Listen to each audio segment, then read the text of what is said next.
recurring audio cues. As evidence, everyone is tapping into the same channel that changes owners over time. This theory could be true because Bloodlines directly shows Iris's visions being inherited by her granddaughter Stefani decades later, establishing that premonition abilities can transfer between people and giving precedence to the relay concept. By the way, if this type of content interests you, I create videos like this regularly. Subscribing would really mean a lot. Unbeatable design. Some fans argue that despite all the talk of cheating Death, nobody in the series ever really does because Death planned it that way. A lengthy analysis argues that every apparent escape is actually part of Death's original design. In Final Destination 3, Wendy's camera footage foreshadows each survivor's individual death, including Loomis's weight room accident and Aaron's nail gun death, suggesting Death always intended those specific fates, and never meant to kill them all in the Devil's Plan. The same analysis notes that in the fifth film, Sam's bridge premonition lets several workers escape, but their survival leads to extra deaths when Sam and Molly later die on Flight 180, along with hundreds of passengers. Multiple outlets echo this darker meaning, proposing that the disasters are just Death's way of setting up groups of victims to later torment one by one, abstracting up a larger body count than the original trap would.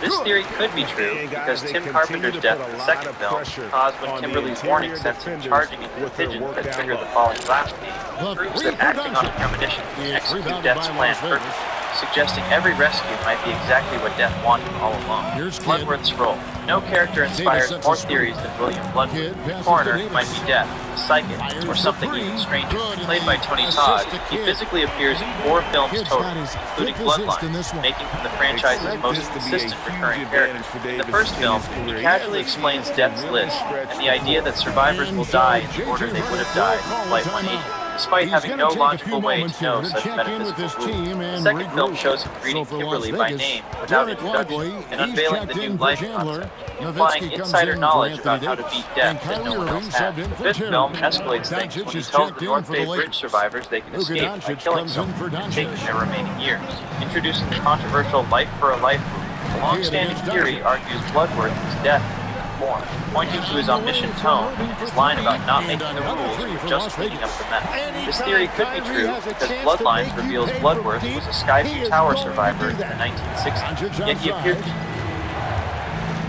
Who set up the fucking gate? To the inside.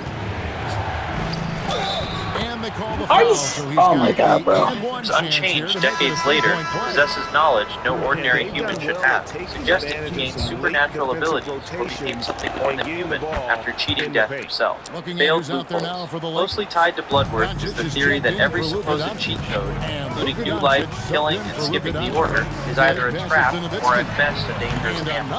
In the second film, Bloodworth tells Clear, Kimberly, and Officer Burke that the introduction of life that was not meant to be could invalidate the list, which everyone initially interprets as protecting pregnant Isabella Hudson and her baby. The twist is that Isabella was never on Death's list, as the franchise wiki confirms she survives the Route 23 pileup in both premonition and reality, meaning her childbirth never counted as new life under Death's design. Kimberly instead gains new life by deliberately drowning herself and being resuscitated by Dr. Clark, with Bloodworth's rule reinterpreted as dying and being revived, a narrow and highly risky loophole. In the fifth film, Bloodworth offers a different solution, where killing someone lets you inherit their remaining lifespan. But Peter murders FBI agent Jim Block and attempts to kill Molly, yet he and Sam still die soon after. This theory could be true because multiple outlets note that none of these methods produce confirmed long-term survivors on screen until Bloodlines retroactively names Kimberly and Burke as rare exceptions, suggesting the rules work inconsistently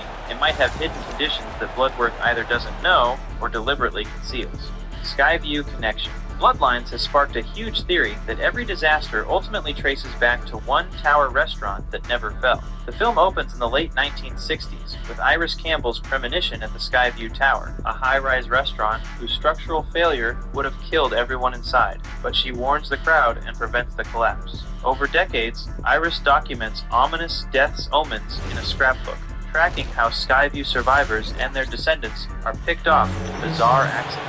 and the film shows clippings and drawings that reference a plane, a log truck, a roller coaster, and other imagery tied to Flight 180, the Route 23 crash, in later films. An editorial argues Skyview is the true origin, proposing that by saving an entire tower of people, Iris forced them to radically adjust its design, leading indirectly to all the later mass casualty set pieces and known. The theory posits that while protagonists aren't themselves Skyview descendants, at least one should have died in the tower bloodlines present on each doomed vehicle or location. This theory could be true because the visual evidence in Iris's scrapbook directly references disasters in later films, and while the directors state named victims aren't related to previous survivors, they don't rule out the broader connection that Skyview bloodlines could be present among unnamed background victims, leaving the door open for the theory. Infinite loop. Put everything together and you get the biggest theory of all, that the franchise is one giant closed loop that can never really end. The fifth film reveals in its final minutes that it's a prequel where Sam and Molly board Flight 180 and die in the explosion that opens the first film, apparently closing the loop on death sequence events. Articles on this twist note how it retroactively ties the bridge collapse to Flight 180, implying that Death's design isn't a straight line, but a circle where new survivors get fed back from older disasters. Bloodlines then expands the timescale by showing Iris's Skyview premonition decades earlier, with her survivor descendant Stefani inheriting the vision from Homer, suggesting the cycle has been running far longer than the original 5 films imply. The premonition theory and various analyses argue that if Sam's vision passes to Alex and Iris's to Stefani, the franchise depicts only one iteration of an eternal loop where each act of survival sees the next catastrophe. This theory can be true because fan-compiled timelines point to comics and novels that hint the cycle has played out across centuries. And the fact that the fifth film literally sends characters back to the beginning, while Bloodlines extends the timeline backward, suggests the franchise is intentionally structured as a never-ending cycle, where Death's design constantly resets. If you found this worthwhile, consider subscribing so you never miss future uploads. Thanks for watching. And sometimes that's all you need to do to force that risk. That's free from David. And get your max refund guaranteed. Roughly 30.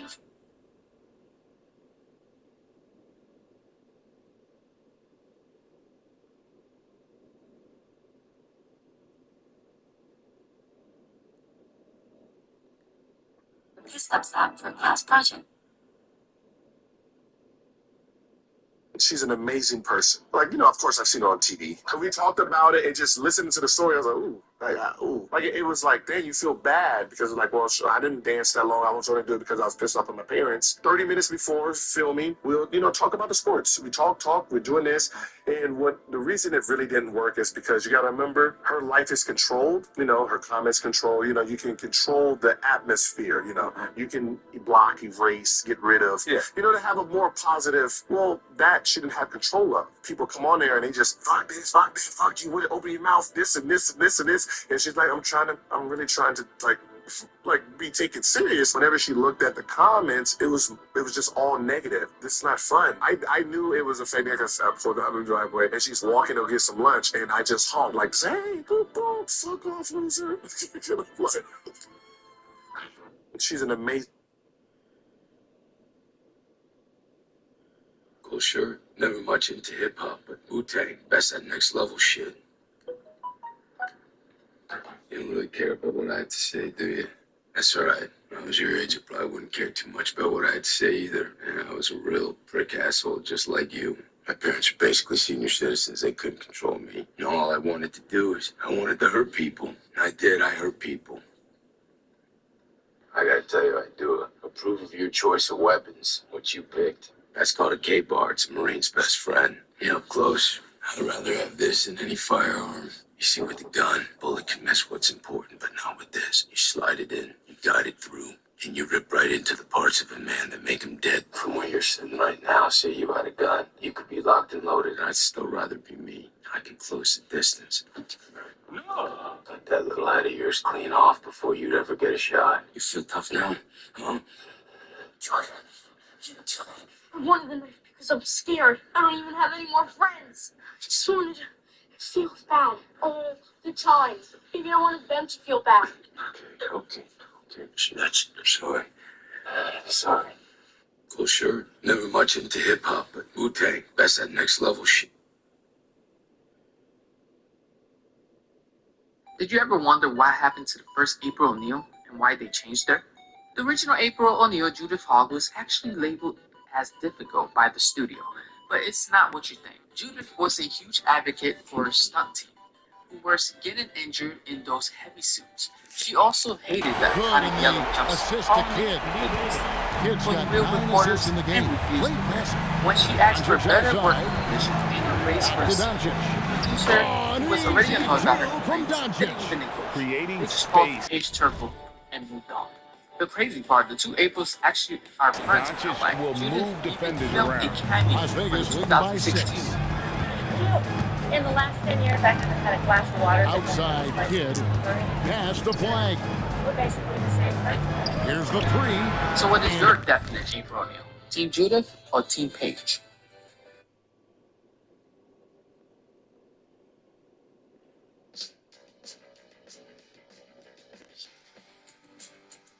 Guys, season 6 of my team, it's cooking, because we just got one of the greatest level 40 rewards of all time.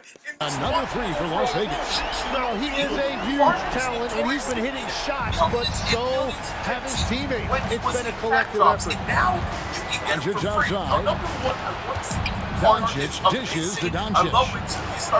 And Davis sends it back. It looks like Davis could be a wrecking ball on defense. So quick and covers so much ground. Miami Heat Shaq naturally get in the 40. I usually click say this number, then y'all get the pro pass. And it's Luka with the rebound. You got a Shaq, awesome. And so it's Doncic with it. He brings it up for the Lakers. They trail by 9 points. Over in the corner, Doncic. 99 defense. Tries the spin move. Great spin move to the bucket. What a move. No differences there. Doncic has got 4 points now in the quarter. And he's got a few tricks up his sleeve there. Doncic's handles are very Why is it a big pro pass? Nails for 3. And perimeter scoring, I have to imagine it was a topic of discussion at halftime. Well, they certainly have the shooters to do it. It's just about finding that rhythm. And there's no shortage of fight in Doncic. He's a counter puncher.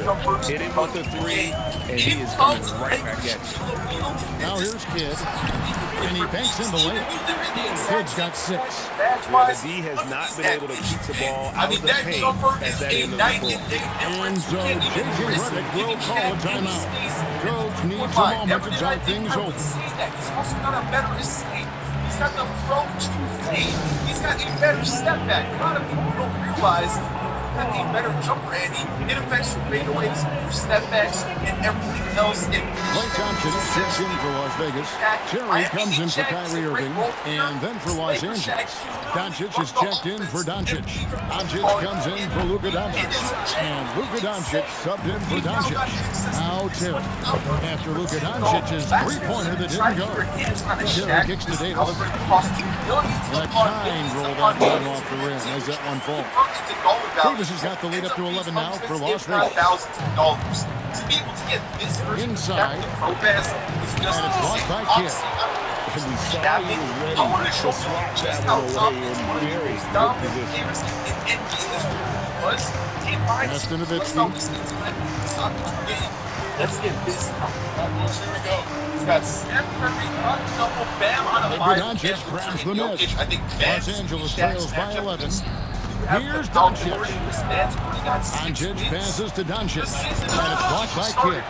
Out to the right wing. Outside, Davis. And so it's Las Vegas. They lead at 11 points to end the quarter. From beyond the arc, they've been absolutely tremendous. Back to the action in just a minute. Good defense. Oh yeah, Shaq, he just moved fast. And that weight is ridiculous. 325 pounds of moving like an actual freight train. In transition, nobody changing signature dunk. People need to realize Shaq's not a role player.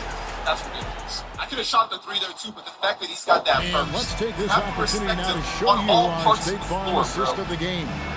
And I'm glad this was the pick because I love this pass. Such a great dish. That's what I call court vision.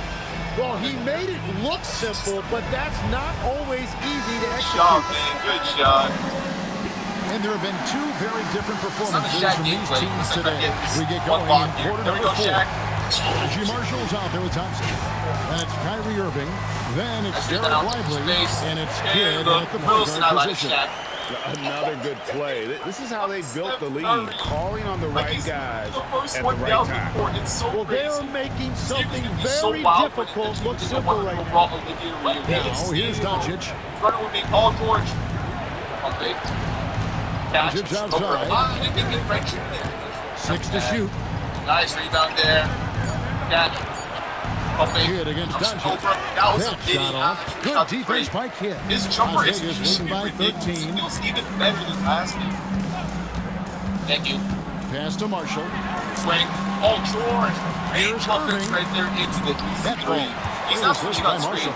Impressive work inside that time from Irving. He is one of the most talented scorers in this league. Doncic kicks to Doncic. To the middle. And the slam by Doncic. And your point guard's got to be the catalyst. Great job getting to the 10. Well, Greg, he knows when they need a lift. It was an aggressive move that could change momentum. All the way. Anderson, the move stop Shaq and everyone else did that. Fourth quarter now. We're about a minute and a half in. Shaq can see what team worried. It's for bucket. On the wing, Irving. Oh my goodness. Puts one up from 19. Again, Las Vegas scores. Oh, thank you. Man, it's you, Irving, Shaq. so crafty in that the ball mid-range area. He's so tight. Doncic with it. Guarded now by Marshall. Oh, big shot. From 12 feet out. I'll get the assist. A I'm a tad team short, but player. it's good off the front iron. Doncic has got 4 points this quarter. That's a high percentage look when the D doesn't fight over the screen. Yeah, and that's the effectiveness of the two-man game right there. Las Vegas calls timeout. That ball around. So for Las Vegas, Dirk Nowitzki, he's checked in for Derek Lively. Davis comes in for Marshall. And Flagg subbed in for Klay Thompson. And then for Los Angeles, Doncic is checked in for Doncic. Doncic comes in for Doncic. And Luka Doncic subbed in for Doncic. Here's Flagg. Davis. Oh, the slam. Putting that broad frame to work. Davis sets a firm pick and then gets himself free for the bucket. There we go. I'm right Los there. Angeles trails by 15. Doncic outside. Stop. Jack with the decent rebound. For three. Oh, Doncic with a confident free ball. And just so sure of himself. Yeah, like stopping the team from knew getting 6 that years. was going in. Practice. The way, Greg, they're sharing the ball tonight, mesmerizing. Everyone's getting to touch it, and everyone's contributing. Now, Doncic, following the three-point attempt by Anthony Davis. With the skill of Doncic at 6'7", 230, it makes him an impossible matchup defensively. I don't see Shaq. We've got 1:55 left in the fourth quarter. Yes, I see. Okay. Yeah. Flagg showing the move down low. Down by 12. I get there in time. Yes, I am. Doncic right at the doorstep. How good is that? I mean, he can make a defender look foolish at times. And so it's Irving who brings it up for Las Vegas. And that one drops. And he is just so creative. Even with the foul, Kyrie finds a way to get the ball. Tim, pure basketball artistry. That's what Kyrie Irving embodies. Well, Kevin, the combination of the ball handling, the finishing ability, impossible shot making. I'm not sure there's any player in the NBA who puts on a better show than Kyrie. And they had some botched coverage that turned into no coverage. Here's Nowitzki. 16 feet away. And he hits the jumper. Double team is crazy. Right Give them back. credit. And now They've it's worked open. hard all game now, looking to Stop. I think the key here is to be careful about playing it too safely. Just keep doing what you're doing. Where's Shaq? I see you. Got you. Way downtown. Oh. Doncic against Irving.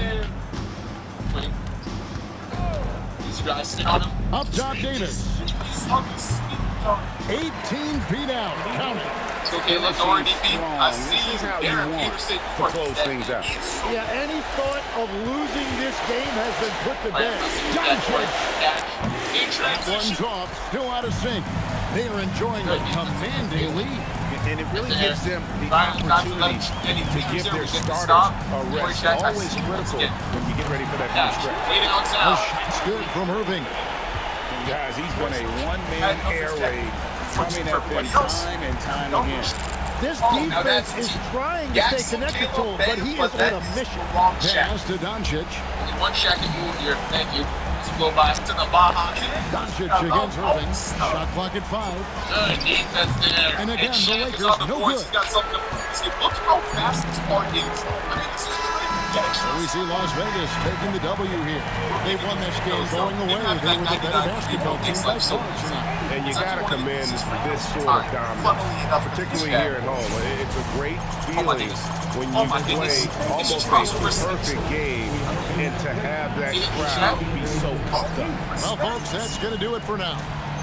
With Tim Legler and Greg. On Caleb. Can we push the pace here, though? But don't worry. I see you in the corner, Shaq. Catch. Give me that. Boom! Good defense. Shaq is locking up right now. Start running in transition.